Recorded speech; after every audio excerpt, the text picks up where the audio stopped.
ያለምንም መሸፋፈን መደባበቅ የለም። አፍሪካ ሀገሮች እንዳለ ሰው ነው የሚሸጡት። ሀያላኖቹ እቃ ምንዛሬ ለማግኘት እንደዛ ሆነናል። ስለዚህ የሚመረጥ አየር የለም ብሎ ነገር የለም። የሚሰራም አለ፣ የሚሸጥም ገዢ በጣም አለ። ፈትሽ ራስህን። በደንብ አልተከተብንም። አለቃ እኛ ላይ የሆነ ነገር ጎሏል። የሆነ ነገር ደንበኛ በሸልፍ ማምጣት አለበት። በሸልፍ ካልመጣ እንግዲህ የሆነ ነገር ጎሏል።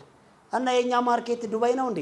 ዱባይ ገና ወደፊት ልንከፍት እያስተካከለ ነው፣ እየተገነባ ነው እንጂ እስካሁን ያለን አዲስ አበባ ውስጥ ነው።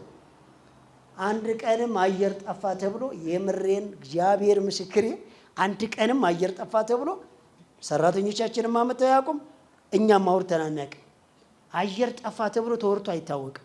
እቃ ጠፋ ነው፣ እቃ አጠረ ነው፣ የሰው ኃይል አጠረ ነው፣ መስፈርትን የሚያሟላ ሰራተኛ ጠፋ ነው የሚባለው። እሺ እንጂ ከስተመር የለም ብሎ ነገር ጭራሽ የለም። ምን ተሰራችና